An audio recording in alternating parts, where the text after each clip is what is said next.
Madame, Monsieur, bonjour et bienvenue dans le vrai dialogue.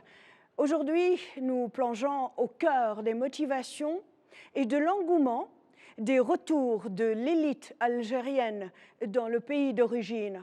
Ce phénomène se distingue par ses raisons profondes, mêlant patriotisme et aspiration scientifique, stimulées par les appels incessants du président Tebboune. Jamais auparavant, un chef d'État n'avait accordé une telle reconnaissance à l'expertise et à l'expérience accumulées par la diaspora algérienne au cours des dernières décennies. Cette élite, née à l'étranger ou non, représente un levier crucial pour une nouvelle Algérie qui cherche à conjuguer souveraineté, pluralisme et ouverture. Le retour de ceux qui ont répondu présent contribue à façonner une nouvelle intelligentsia où les frontières entre le national et l'international s'estompent, laissant place à des trajectoires métissées. Je suis très ravie d'accueillir sur le plateau deux figures emblématiques de cette migration intellectuelle. Mansour Kara, docteur en médecine, spécialiste en cardiologie congénitale, ambitionne de participer à faire de son pays d'origine un pôle continental en cette spécialisation. Mohamed Hani, expert financier ayant exercé en Angleterre et en France, a déjà franchi le pas en se faisant élire député au Parlement algérien. Ensemble, nous allons explorer les enjeux, les défis de cette dynamique marquée par la volonté de contribuer au développement de leur pays d'origine tout en nourrissant une nostalgie teintée de reconnaissance envers leurs racines et leur parcours. Le vrai dialogue, c'est maintenant. Docteur Kara, bonjour et merci d'avoir accepté mon invitation. Bonjour. Monsieur Mohamed Hani, bonjour et merci d'avoir accepté mon invitation. Je vais commencer avec vous. Vous avez déjà franchi le pas. Vous êtes en Algérie après un beau parcours en Angleterre, mais aussi en France comme expert financier. Aujourd'hui, vous êtes député algérien, donc député au Parlement algérien. Comment vous expliquez cette envie, j'allais dire, de jeunes et moins jeunes Algériens issus de la communauté diasporique pour un retour en Algérie? Alors, tout d'abord, me concernant, après une longue expérience justement en Europe, et plus précisément donc en Angleterre, ensuite en France, il y a eu cet appel du cœur. Cet appel du cœur qui m'a aujourd'hui permis de revenir en Algérie, dans un premier temps donc dans mon secteur d'activité, dans mon domaine de spécialisation, et ensuite depuis quelques années, donc 3 ans, en tant qu'élu à l'Assemblée populaire nationale. Alors, les motivations sont diverses, je l'ai dit en un premier lieu, donc c'est l'appel du cœur. Ensuite, à un moment donné, on se rend compte, après 20-25 ans j'allais dire, de vie en dehors de l'Algérie, c'est qu'on se dit à un moment donné, il va falloir participer pour la construction de notre pays, pour le développement et apporter cette expérience. Donc, il y a une grande expérience acquise à l'étranger que j'ai décidé à un moment donné, et ça encore une fois, c'est notre côté nationaliste ou patriote qui nous pousse à la mettre à la disposition de notre pays et de nos compatriotes et de construire en même temps avec les Algériens d'Algérie notre souhait à tous, donc participer au développement de notre pays, que ce soit sur le volet économique, social, politique, et ce qui m'a poussé au bout d'un moment de rentrer dans la scène politique algérienne. Et comment vraiment vous expliquez cet engouement de la part de l'élite diasporique algérienne? Je pense que chaque Algérien, il a une graine de... À un moment donné, on se pose tous la question. D'ailleurs, ça vous fait sourire et aujourd'hui, vous animez ce plateau à partir d'Alger. Donc, on a tous cette graine. À un moment donné, on se pose la question. Est-ce qu'on doit continuer l'aventure à l'étranger ou venir avec cette expérience? C'est une expérience très, très intéressante et l'investir en Algérie. Donc, Encore une fois, c'est un appel du cœur dans un premier lieu. Après, il y a le fait que l'Algérie, c'est un grand pays, c'est un continent, et il y a beaucoup de choses à faire. Et je pense qu'on se rend compte qu'à un moment donné, l'investissement se trouve en Algérie, dans tous les secteurs, et non pas ailleurs. Docteur Cara, vous êtes bien sûr docteur en médecine, cardiologue spécialisé dans la cardiologie congénitale. La même question, qu'est-ce qui a fait qu'un jour vous vous êtes dit j'éprouve ce besoin de retourner en Algérie et de faire quelque chose en Algérie dans mon domaine? Moi, je pense que déjà, je vais vous chagriner, mais pour moi, dans ma vision des choses, le terme diaspora, je le trouve un peu connoté et je ne l'aime pas beaucoup parce que pour moi, diaspora est lié à la dispersion. Et pour moi, en fait, notre émigration a de ça d'incroyable, c'est qu'elle n'est pas dispersée. Je ne connais pas un Algérien à l'étranger ou ici qui n'ait pas eu envie ou émis le souhait d'un jour revenir ou qui ne soit revenu. Et donc, du coup, c'est pour ça que le terme diaspora me chagrine. Il est utilisé, voilà, à tort ou à raison. Et donc, pour moi, en fait, pour en revenir à ma situation personnelle, le retour était une évidence. Je suis parti à l'âge de 15 ans pour finir mes études et le retour était une évidence. Pour moi, j'étais parti, et je pense tout membre de la diaspora, parce qu'on va utiliser ce terme, parce que c'est le terme usuel, va pour porter cette flamme de son pays à l'étranger. Mais quand il y a ce retour, il nourrit le feu qui nous permet d'aller vers un avenir brillant et y contribuer. Et c'est pour ça, en fait, que pour moi, le retour était une évidence. Mais au-delà, le fait d'avoir choisi d'aller un peu plus avant ici en Algérie, parce que vous avez aussi quelque part franchi le pas, vous êtes porteur d'idées, d'initiatives, de projets pour l'Algérie. Si vous voulez, pour moi, rentrer dans un pays qui est plein d'opportunités, un pays où tout est à faire, où un taux de croissance envisageable est énorme, dans la santé, dans un secteur aussi important, est essentiel pour moi. Et je voyais pour moi, mais un intérêt, entre guillemets, essentiel, de l'exercice de mon métier dans mon pays. Pour plusieurs raisons. C'est que d'abord, en ce qui concerne la médecine, on sait que la médecine est un acte culturel et que donc du coup, je voulais aussi apporter cette chose-là parce qu'il n'y a pas aussi que le savoir et la science, il y a aussi l'échange humain dans le rapport médecin-patient qui est essentiel. Et donc ma place pour moi était ici plus qu'elle n'était là-bas. Mais c'est quelque chose de personnel et je pense que je suis prêt à mettre à disposition et à venir pour aider les choses qui existent déjà ici parce qu'il n'y a pas rien non plus. Alors, je rappelle que vous exercez en ce moment en France, en Europe, mais aussi en Algérie et plus singulièrement à Oran, dans la capitale de l'ouest de l'Algérie. Quelles sont les différences dans l'exercice de votre métier de médecin de part et d'autre du bassin méditerranéen? Question très intéressante. Pour moi, si vous voulez, les différences que j'ai pu observer ou que j'observe entre, et je pense que monsieur le député, vu qu'il l'a fait il y a quelques années plus tôt, peut-être sera d'accord avec moi, entre l'Algérie et la France, parce que c'est là où j'exerce, c'est plutôt inhérent aux qualités qu'a l'Algérie, à savoir qu'un pays d'opportunité où tout reste à faire.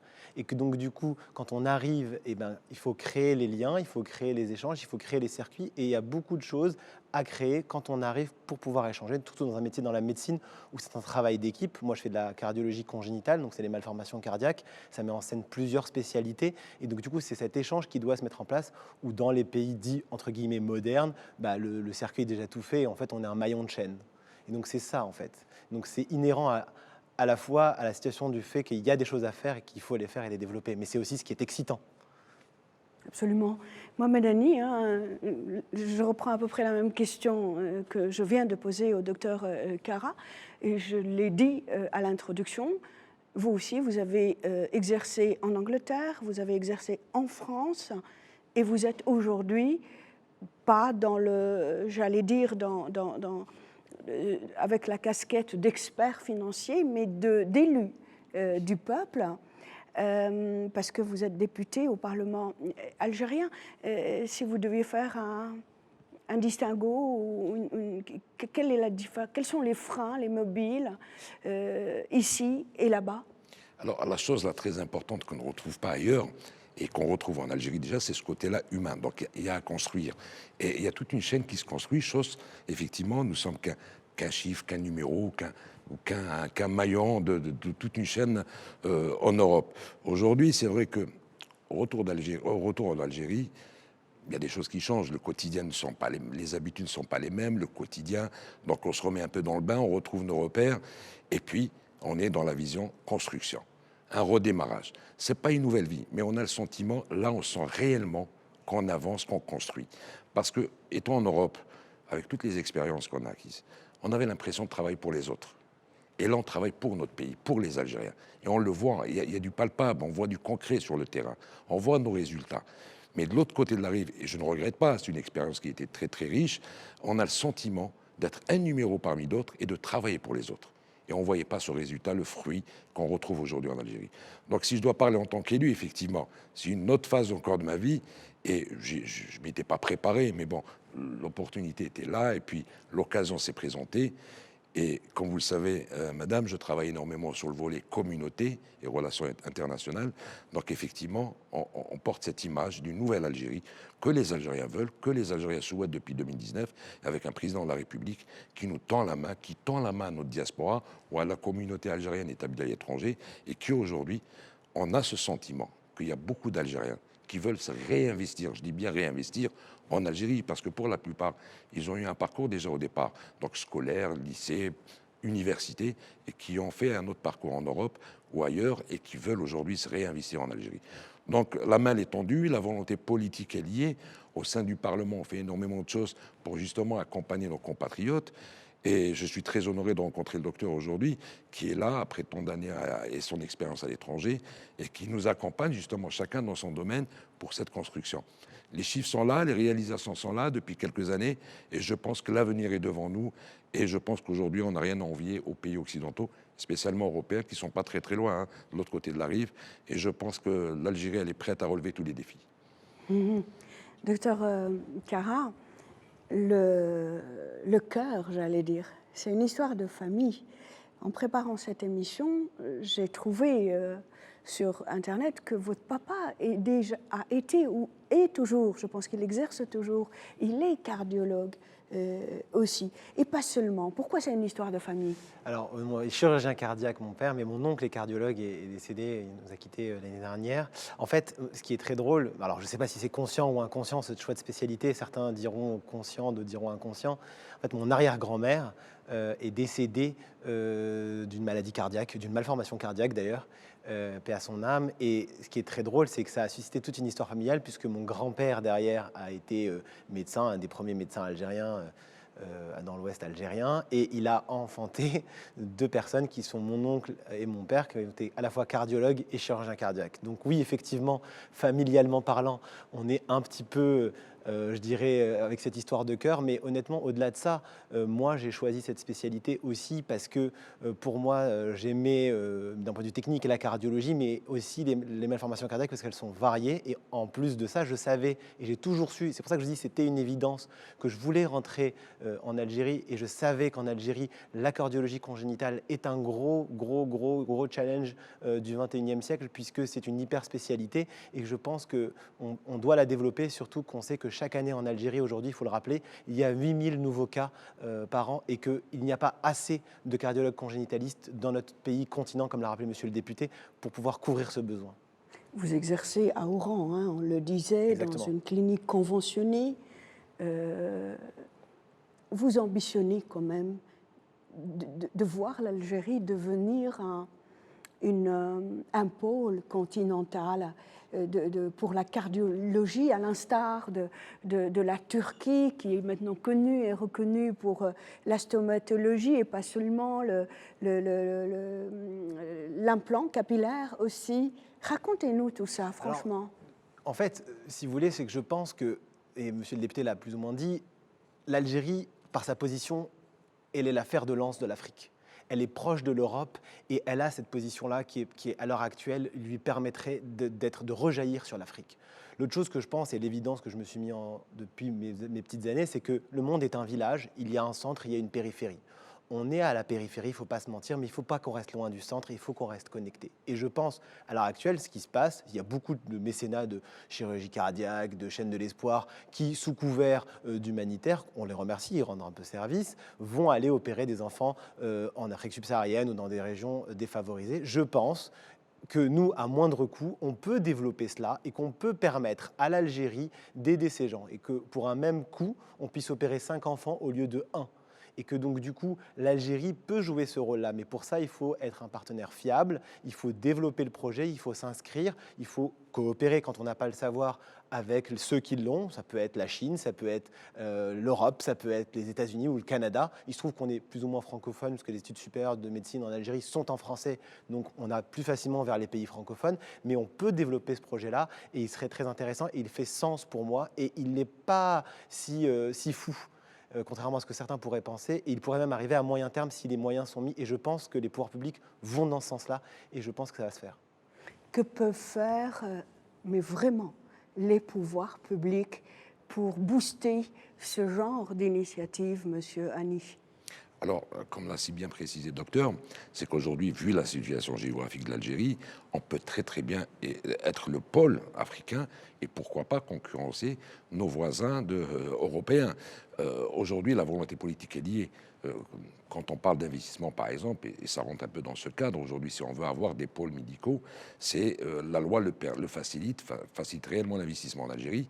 Mais effectivement, il faut qu'il y ait certaines facilitations, certaines ouvertures en termes de coopération. Comprendre qu'aujourd'hui, l'Algérie, avec sa position géographique, doit être connectée avec le monde entier sans exception. Alors, politiquement parlant, bien sûr qu'on va accompagner ces projets. Bien sûr qu'aujourd'hui, l'objectif, c'est de repositionner. La médecine algérienne, elle est connue, reconnue mondialement. Donc, on doit retrouver notre place, d'autant qu'elle soit au niveau scientifique, économique, politique et culturel. Donc tout ça, c'est un mix qu'aujourd'hui, avec toute la volonté politique qu'il y a, ça ne va pas se faire en 2-3 ans, mais le projet est lié. Donc la volonté est liée, donc on doit tous travailler la main dans la main pour avancer ensemble. Et se dire réellement ce qui se passe, réellement communiquer, échanger avec les autres. Et quand on a besoin effectivement de partenaires ou de faire une coopération, il faut vraiment ouvrir et se dire que l'Algérie peut retrouver sa place. Et ça peut être un pôle, non pas qu'en médecine, mais dans tous les secteurs. Et à ce niveau-là, je pense que le gouvernement sait très bien ce qu'il fait. Et je pense que l'année 2025-2026 sera l'une des meilleures années de l'Algérie. Moi, je vais me permettre. Hein. Allez-y, allez-y. Moi, Medani, là, vous parlez vraiment comme un homme politique. Hein. J'essaye. Et moi, j'ai essayé de titiller l'ancien expert financier beaucoup plus précis. Je reprends ma question. Le docteur Kara disait qu'il veut voir l'Algérie devenir un fer de lance. Elle est à quelques jets de pierre de l'Afrique, elle est à une enjambée de l'Europe. Je vous repose la question. Que peuvent faire, mais vraiment de manière précise, de manière pratique, les autorités algériennes? Très bien. Donc, en fait, tout est lié aux lois qui sont adoptées à chaque fois. Voilà. Donc, si je dois parler maintenant comme financier ou investisseur, et je l'ai été pendant des années en Algérie, le docteur, si demain lance un projet, il a besoin de quoi?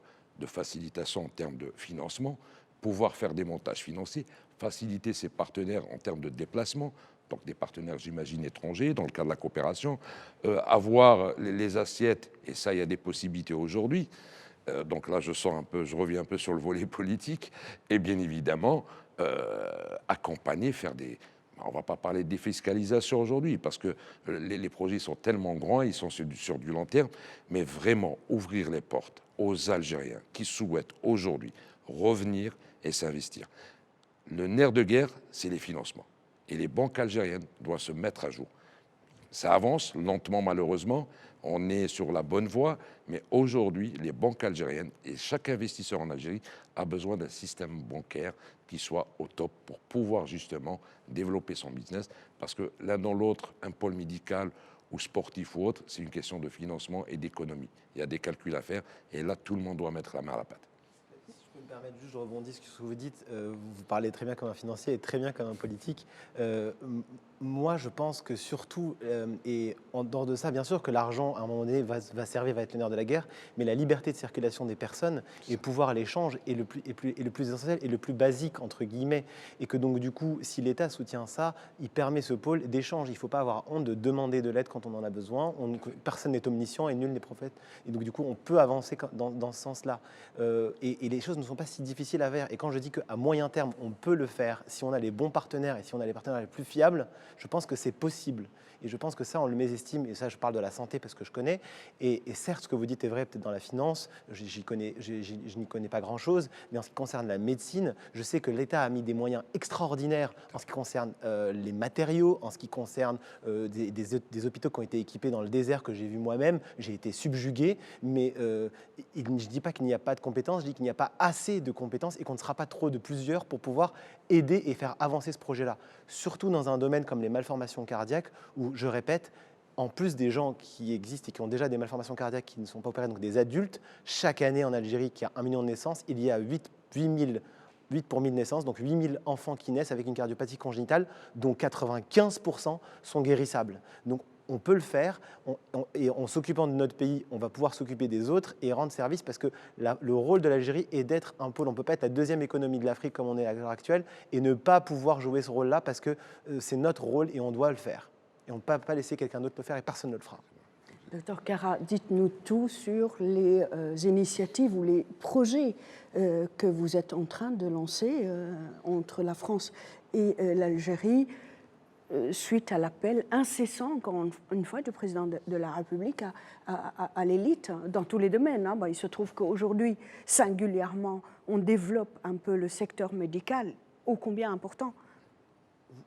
Moi, déjà, j'ai beaucoup aimé, et je ne peux qu'adhérer au discours du président de la République qui ne fait que faire des appels du pied aux Algériens de l'étranger pour leur dire qu'il faut qu'ils aident et qu'il faut qu'ils contribuent s'ils en ont envie, qu'ils joignent les paroles à l'acte. Et ça, on ne peut que se féliciter de ça. En ce qui concerne, moi, la médecine, j'ai été membre du Collège des cardiologues en formation, et donc du coup, nous avons, grâce à l'apport aussi, à soutien de professeurs locaux qui sont le président de la Société algérienne de cardiologie, le professeur Kichou, que je salue, et l'ancien professeur, le professeur Chetibi, pu faire concrètement en 2 ans des sessions communes entre les jeunes cardiologues français et les jeunes cardiologues algériens.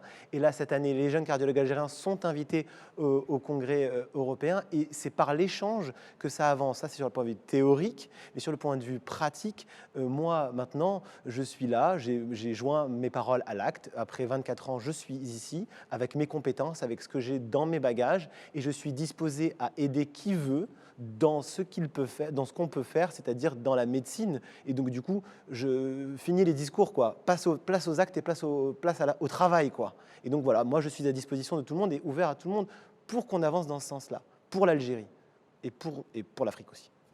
Très bien, Monsieur Hani, qu'est-ce qu'il faudrait faire pour redonner à la médecine algérienne ses lettres de noblesse? Alors voilà, vous avez utilisé le mot qu'il fallait. Quand je reprends l'élocution de Monsieur le Président de la République le 1er mai, devant les travailleurs au siège de l'UGTA, qui est le plus grand syndicat algérien, à un moment donné, il a abordé le sujet des médecins et des enseignants.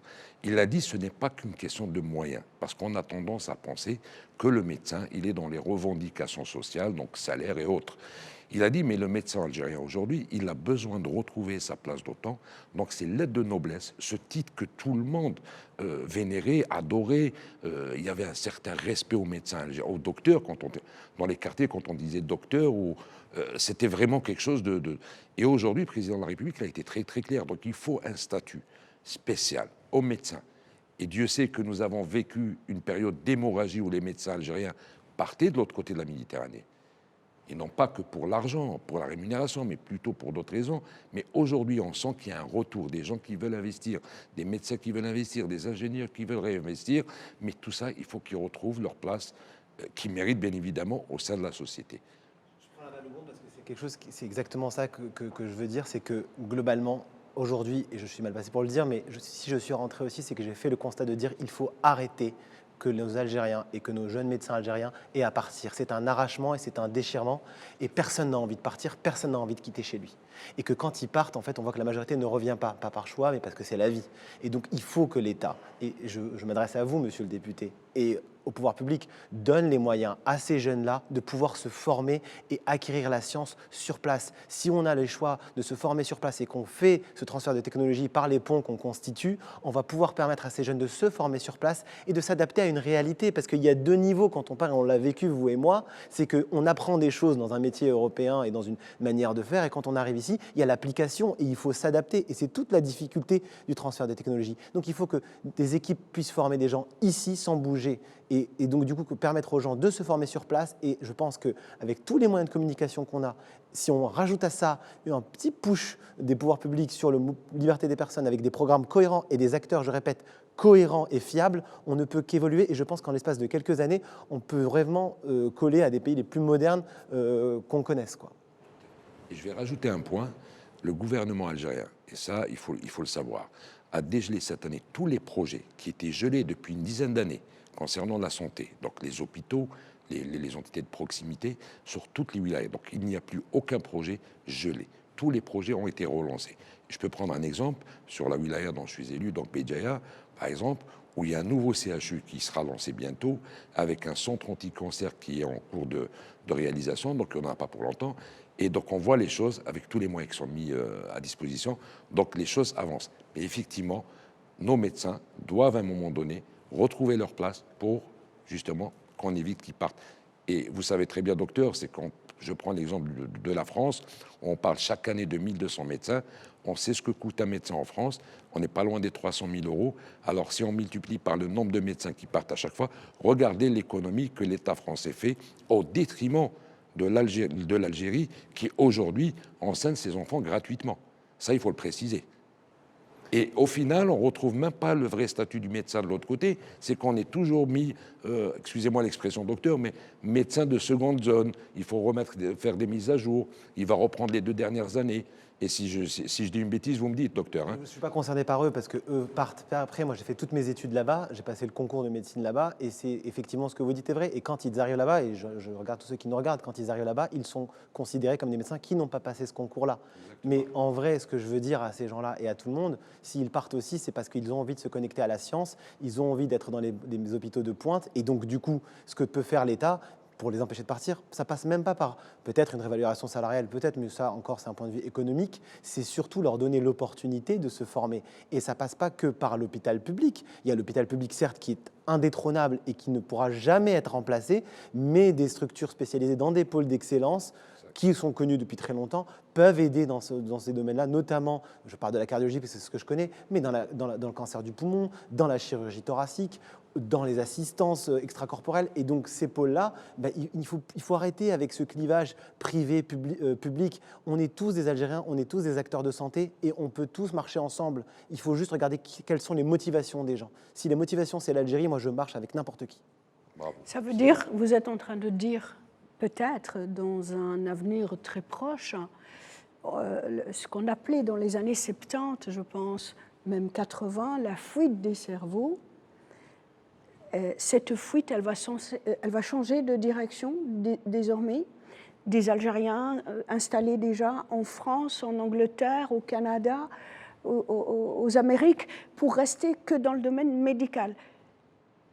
Il y aurait moyen de les inciter à revenir en Algérie pour former, pour coacher sur place? Moi, je pense que clairement, on n'a pas à convaincre quelqu'un de rentrer chez lui. On n'a pas à faire de la publicité pour chez nous. Si quelqu'un sent l'envie de rentrer, la porte est ouverte, il faut qu'il vienne. Moi, c'est ce que j'ai fait. Je n'ai pas attendu qu'on m'ouvre la porte ou qu'on m'accueille avec un burnous et un qarqabo, quoi.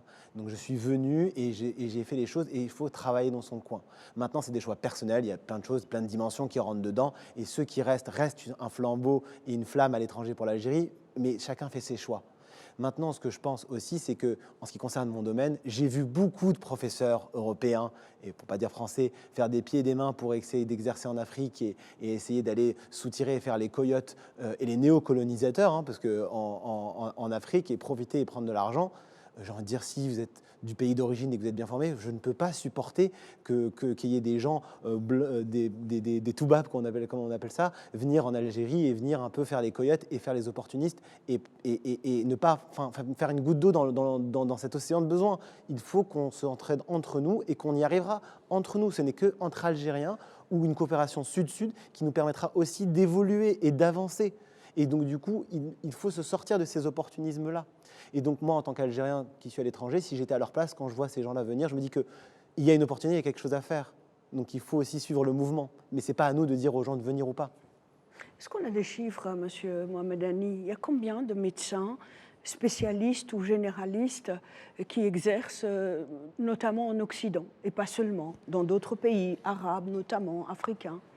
J'ai un chiffre que je pourrais vous donner. Par exemple, en France, dans la région parisienne, on parle, le chiffre que j'ai obtenu personnellement, on n'est pas loin des 60% de médecins de la région parisienne qui sont d'origine algérienne, maghrébine, pour ne pas dire algérien. Donc au-delà, je ne pourrais pas vous donner d'autres chiffres, mais c'est déjà énorme. C'est déjà énorme. Et on le voit, on le constate. Et Donc, cette affaire de discrimination, elle est réelle? Est-ce qu'ils ont les mêmes salaires que Pas leurs du tout. confrères français Pas de du tout. souche? Pas du tout, c'est ce qu'on disait, c'est que déjà ils doivent repasser un examen, donc ils doivent reprendre 2 années d'études, et puis en termes de grille salariale, ce n'est pas du tout la même chose. Vous confirmez, docteur Cara?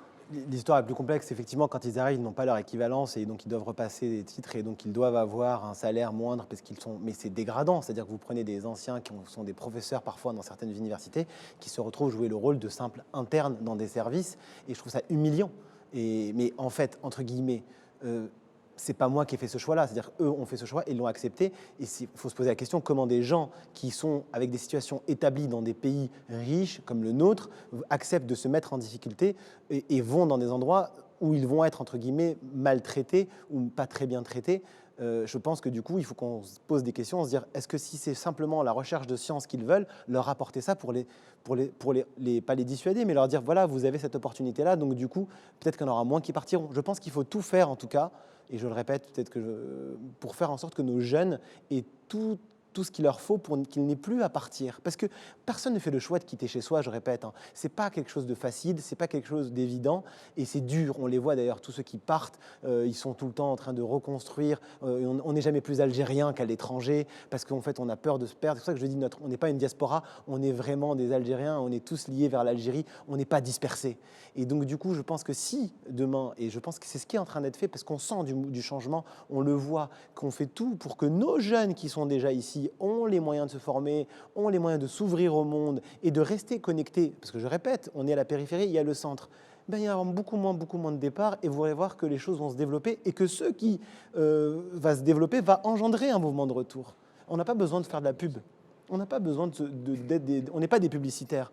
Je pense que quand on rentre chez soi, c'est quelque chose qu'on sent au fond de nous-mêmes.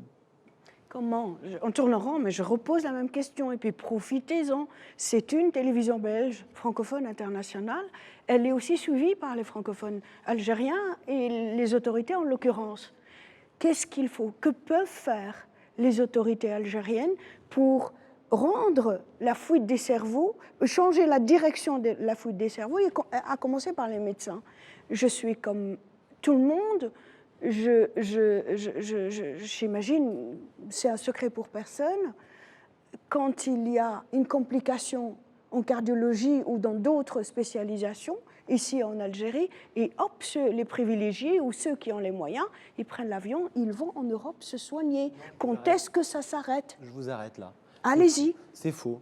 Puisqu'il y a des centres, notamment, je parle de cardiologie adulte, il y a des centres comme celui où j'exerce à Oran, où les gens se soignent. On a soigné des gens des nantis, comme des gens qui n'avaient pas le moyen, grâce à ce système de convention, grâce à la sécurité sociale. Donc l'État a fait des choses. On ne peut pas dire que l'État n'a rien fait. L'État peut encore faire d'autres choses, mais je pense qu'en ce qui concerne ça, c'est des politiques de santé, et l'État joue son jeu, parce que quand on a dit il manque des moyens, il manque des salles de cathé, il manque du matériel médical, l'État a importé et a aligné une somme faramineuse en un temps record, mais il y a eu une gabegie parce que ça a été, entre guillemets, géré de manière parfois un peu hasardeuse dans certains coins. Mais il y a eu des choses qui ont été faites, il y a eu des hôpitaux qui ont poussé, il y a eu à l'heure actuelle, on fait de la chirurgie cardiaque adulte, même HLEF. Alors qu'en 80, on n'en faisait pas. Il faut voir aussi d'où on vient. Donc, ce modèle-là, je parle de la chirurgie cardiaque adulte, a marché. Il suffit de le reproduire. C'est-à-dire, on reprend un centre qui est un centre en lequel on a confiance, où on connaît les gens, et avec un plan où ce plan-là va avancer, et on va pouvoir faire la même chose sur le cancer du poumon, sur les malformations cardiaques. Et je pense, une nouvelle fois, c'est pour ça que vous pensez qu'on ne répond pas à la question, c'est que l'urgence, ce n'est pas ceux qui sont déjà partis.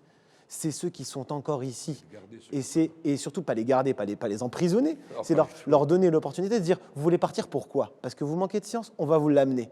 Vous n'avez pas besoin à faire ce sacrifice, parce que c'est un sacrifice de quitter chez soi, on va vous l'amener. Et une fois que tout sera bien là, vous verrez que ceux qui sont là-bas, parce qu'eux n'ont qu'une envie en fait. Comme je vous dis, il n'y a pas un Algérien qui ne rêve pas de rentrer, il n'y a pas un Algérien qui n'aimait pas le souhait de rentrer un jour. À l'époque, c'était le mythe des immigrés qui partaient et qui rentraient pour passer leur retraite. Mais maintenant, ça a changé. Et on le voit, il y a des jeunes qui sont même issus de l'immigration, mais qui n'ont jamais connu l'Algérie, qui ne rentrent pas, qui viennent en Algérie. Donc il n'y a pas de... On reste algérien. Et donc je pense que l'État, sa priorité, c'est ceux qui sont là, et ceux qui sont là, les aider à ne pas partir, pour que tout revienne dans l'autre sens. Peut-être, Monsieur Hani, la motivation monétaire en Algérie ne suit pas. Ça va venir. Je ne pense pas que ce soit la priorité. Si on prend des domaines comme la médecine, ce n'est pas vraiment la priorité. Vous êtes en train de me dire qu'un médecin algérien qui a le matériel adéquat, qui a la formation adéquate et qui est très mal payé, il va accepter à poursuivre d'exercer son métier en Algérie en sachant qu'il a d'autres opportunités dans d'autres pays occidentaux notamment? Alors l'autre opportunité, soyons francs. Non, en toute franchise, on a vécu cette phase dans une période où ils n'étaient pas écoutés. Depuis quelques années, il y a des changements. Il y a des moyens qui sont mis en place. Le monde est connecté aujourd'hui. Pour aller, si je devais refaire la même expérience personnellement, si je devais refaire l'expérience des années 90, je n'ai pas le courage de le faire aujourd'hui. Et je ne le ferai pas. Maintenant, c'est vrai que si on doit parler des médecins, ou du moins de nos compétences, on doit les écouter. On doit mettre en place un plan qui les mettrait dans des conditions qui peuvent développer leurs idées, développer leur activité, et ne pas leur laisser la porte ouverte pour voir un peu ce qui se passe ailleurs. Et des choses qu'on peut faire aujourd'hui. C'est des choses qu'on peut faire. Dans son domaine, au lieu d'aller voir et se développer de l'autre côté, faire venir des spécialistes. Il ne faut pas avoir honte. Et ça se fait ailleurs. Prenons l'exemple chinois. Prenons l'exemple de certains pays qui aujourd'hui ont fait appel aux compétences et on a formé des gens sur place. Donc aujourd'hui, l'Algérien, il a cet amour de la patrie. C'est vrai qu'on est tenté par un pseudo-Eldorado, mais il y a une réalité qui est amère aujourd'hui. Les gens sont connectés, ils savent ce qui se passe de l'autre côté de la Méditerranée. Ils savent ce qui se passe, ce qu'on subit de l'autre côté. Donc, je pense que si on les écoute, on répond à leurs attentes. Et Monsieur le Président de la République a été très très clair quand il a parlé de redonner le titre de noblesse du médecin. Il sait très bien de quoi souffre. Est-ce que les salaires vont suivre aussi? Ils vont suivre, il l'a dit clairement. Il l'a dit clairement, bien sûr qu'ils vont suivre.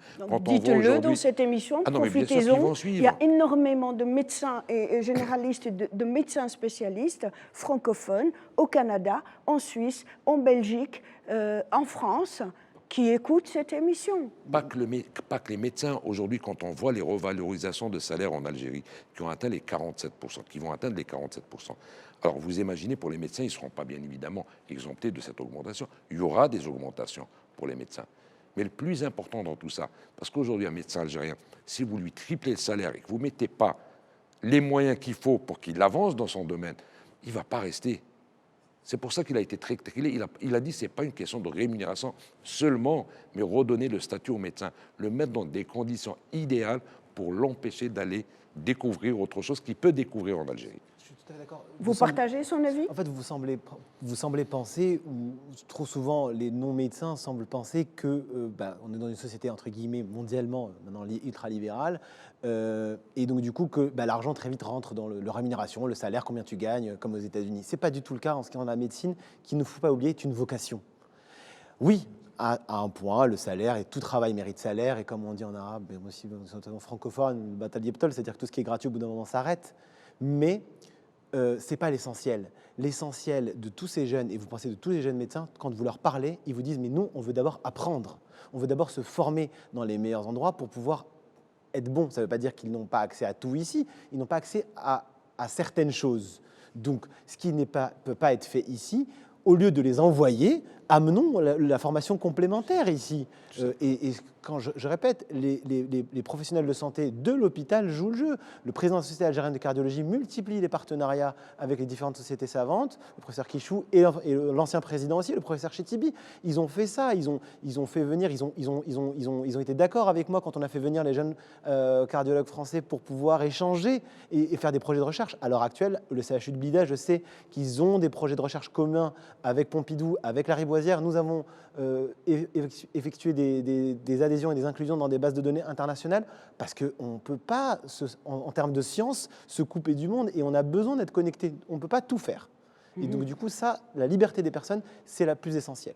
On s'est un peu éloigné mais c'est une réalité, l'engouement de ces jeunes et moins jeunes Algériens déjà installés à l'étranger avec une spécialisation et qui ont cette envie de vraiment passer le pas et de revenir ici. On a longuement parlé de la médecine, mais il y a aussi énormément d'ingénieurs en informatique, en intelligence artificielle.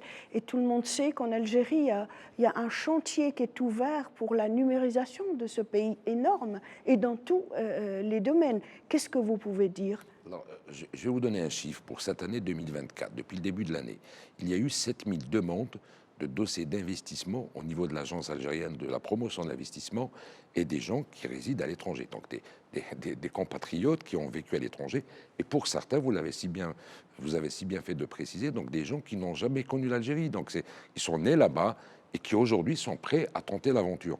Alors, la volonté de ces gens-là, c'est ils retrouvent, ils sentent qu'il y a quelque chose à construire en Algérie. Tout est mis en place pour faciliter un retour, ou même voir, je pense qu'on verra d'ici quelques années, et tout a été prévu pour ça, des investissements directs étrangers. Quels sont les domaines porteurs, les domaines urgents ici en Algérie ? Alors aujourd'hui, on parle priorité nationale, la numérisation, donc on voit beaucoup d'informaticiens, la médecine aussi, donc le côté industriel, donc c'est la priorité algérienne, c'est de construire un tissu industriel via des PME, PMI, donc tous les secteurs sont représentés, mais le plus grand nombre, c'est tout ce qui est nouvelles technologies et médecine. Et l'agriculture. L'agriculture aussi, ouais.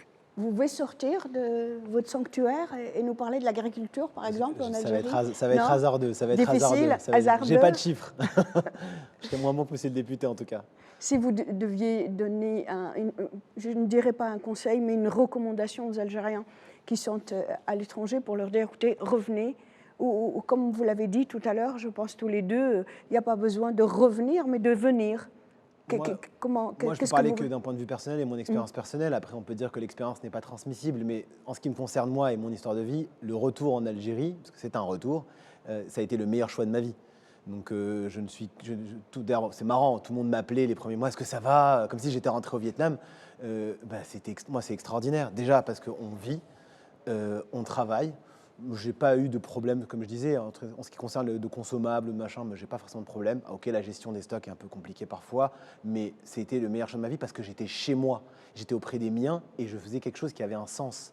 Et donc, du coup, j'étais reconnecté avec moi-même. J'ai cessé d'être entre parenthèses, mais ça, c'est ce qui concerne moi personnellement.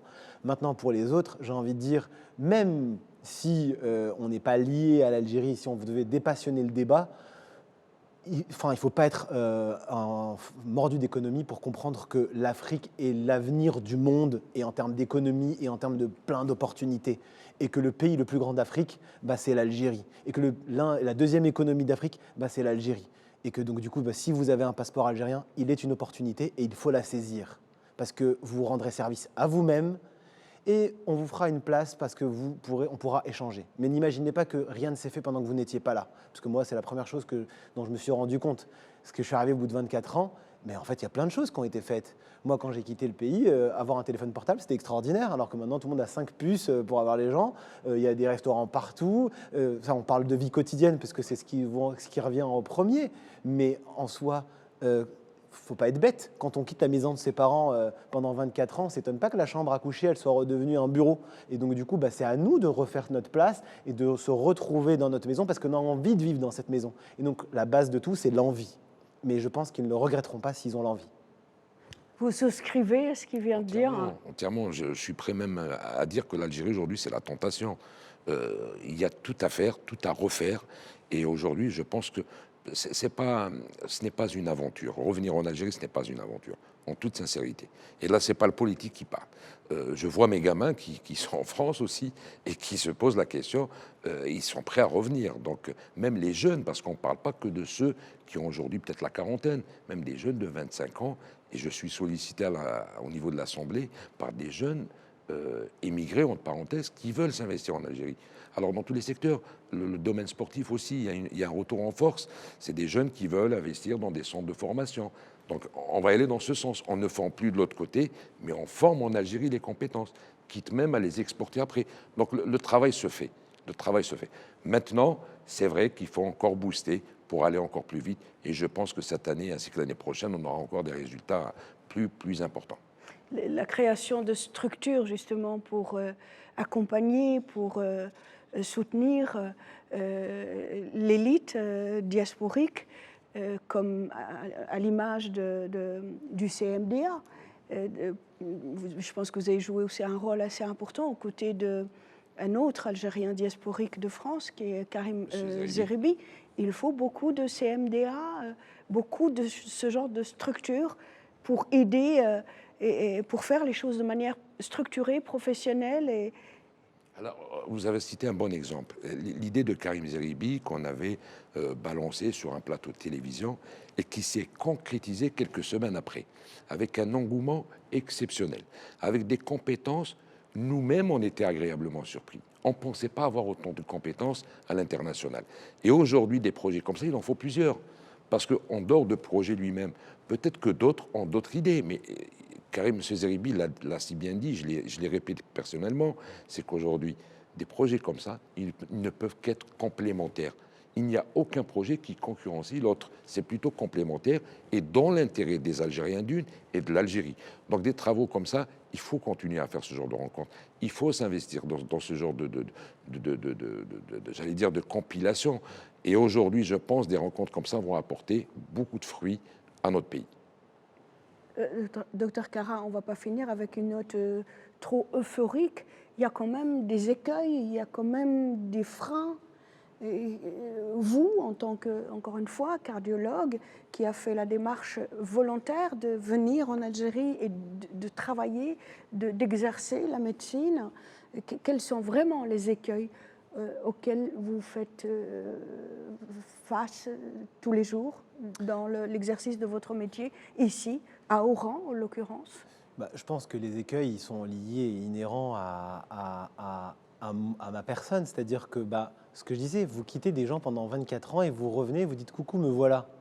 Et vous imaginez que vous allez reprendre votre place sur l'autoroute comme si de rien n'était, quoi. Non, et il faut être patient, il faut être humble, parce qu'il faut savoir aussi qu'il y a des choses qui ont été faites.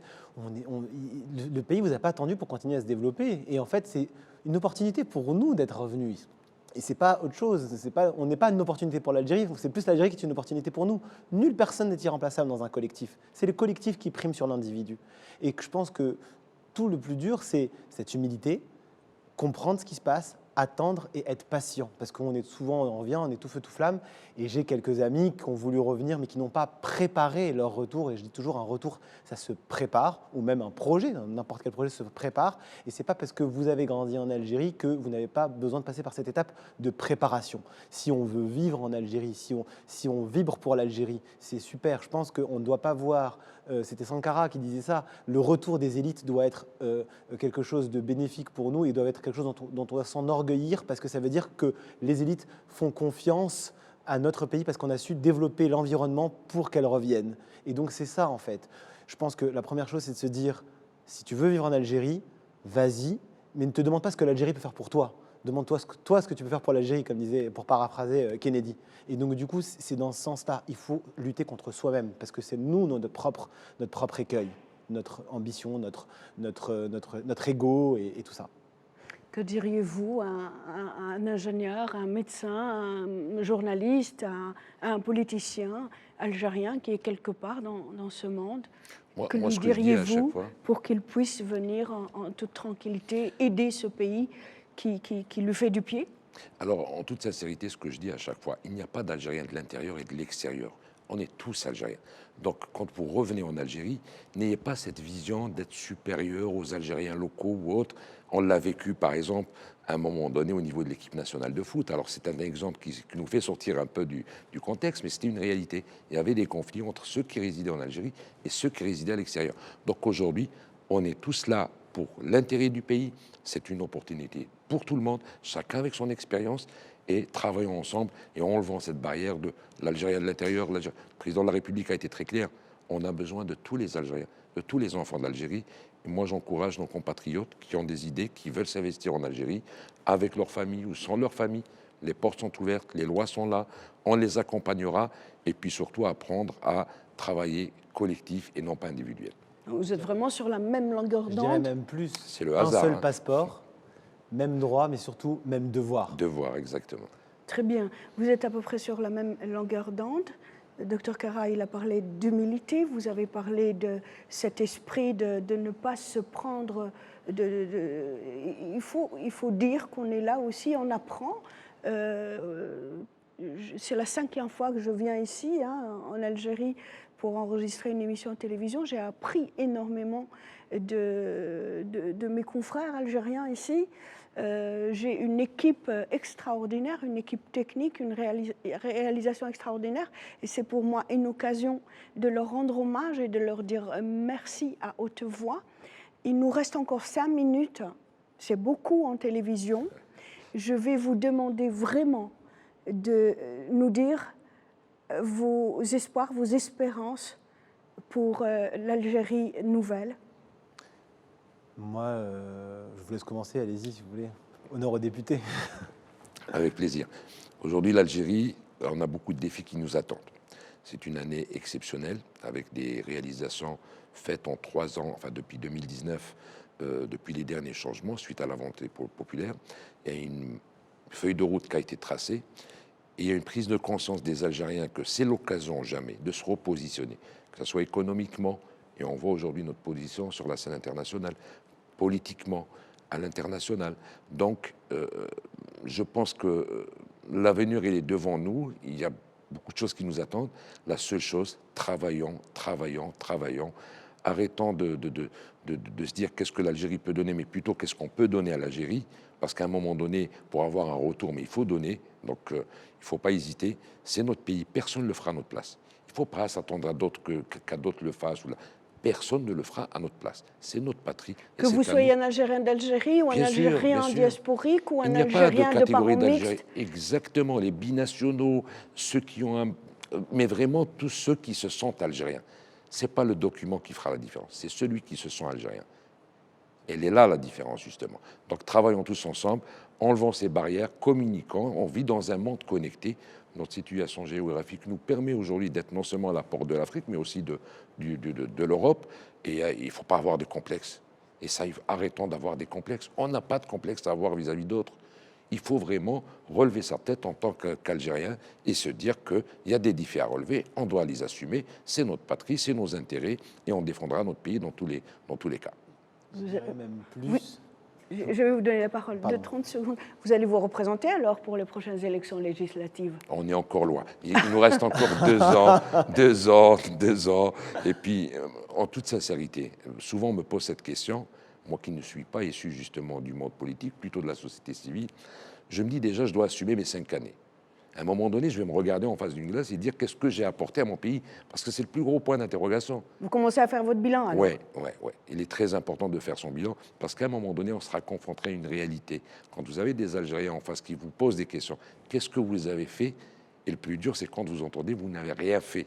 Et ça, je pense qu'à ce moment-là, en tant qu'Algérien, avec notre dignité, on n'a pas le courage d'aller aux urnes. Donc, il nous reste encore 2 ans, on va faire le maximum. On revient de très très loin, ça c'est une réalité, il faut le dire. Depuis 2019, il y a beaucoup de changements en Algérie. Et Dieu merci, l'Algérie avance et les Algériens avancent. Mohamed Hani dit, en un mot, arrêtons de se jeter des anathèmes et avançons. Un mot de conclusion, docteur. Moi, je dirais juste une chose, et c'est générationnel, mais nos grands-parents et nos parents se sont battus et ont arraché l'indépendance de ce pays, mais c'est nous, les jeunes, maintenant, notre rôle, c'est de la garder, cette indépendance. Et la garder, c'est de la construire et continuer à se développer. Et donc, notre rôle est à jouer, et il n'y a pas de petit rôle. Je crois que c'est Desmond Tutu qui disait, il n'y a pas de petit mouvement pour construire un avenir brillant. Et donc, je pense que c'est ça. Tout le monde qui sait faire quelque chose dans son coin, s'il pense pouvoir venir et qu'il a envie de le faire et qu'il le sent, ben, qu'il vienne et fera sa place. Docteur Kara, merci de vous déplacer de Paris à Oran pour soigner les Algériens. Et merci de vous être déplacé ce matin, non plutôt hier, d'Oran à Alger. Et merci vraiment d'avoir accepté mon invitation. Merci à vous. La même chose, Monsieur Mohamedani, merci. Ça a été, comme à chaque fois, un grand plaisir de vous recevoir à cette émission. Merci à vous, le plaisir est partagé. Et encore, c'est vraiment un honneur de rencontrer le docteur Kara, qui, voilà l'Algérien, qui fait des sacrifices, qui veut apporter, qui veut participer. Merci beaucoup. Bravo. Merci. Madame, Monsieur, cette émission s'achève. Merci de l'avoir suivie. Au revoir.